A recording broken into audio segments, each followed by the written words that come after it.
என்னுடைய பெயர் காமராஜ். எங்கள் அப்பா காங்கிரஸில் பெரிய ஈடுபாடு உள்ளவர்.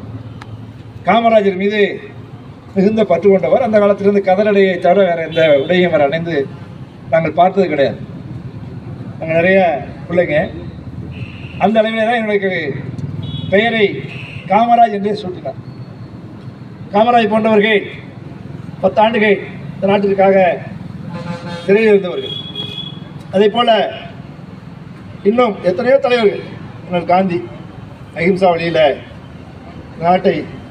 இந்த நாட்டிற்கு சுதந்திரம் கிடைத்தது என்று சொன்னால் காந்தி அவருடைய அன்பு வழி என்று சொல்லுவார். அது 105 நாடுகளை காலனி 5 நாடுகளுக்கு 105 நாடுகள் காலனி நாடுகளாக இருந்திருக்கிறது.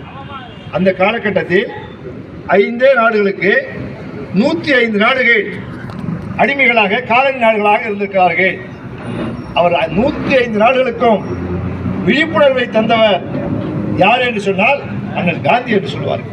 அண்ணல் காந்தி அவருடைய அந்த அறப்போராட்ட வழியில் நடந்த அந்த போராட்டம் இருக்கிறத, அந்த சுதந்திர போராட்டம் தான் 105 நாடுகளுக்கு சுதந்திரம் கிடைக்கிற வாய்ப்பை பெறுகிற போராட்டமாக அமைந்தது என்று ஏடுகளில் குறிப்பிடுவார்கள்.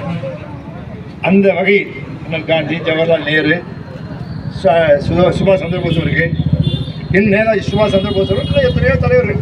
அதில் பாலகங்கார திலகர், கோபாலகிருஷ்ண கோகலே, பாலகங்கார திலகர், கோபாலகிருஷ்ண கோகலே மிதவாதி.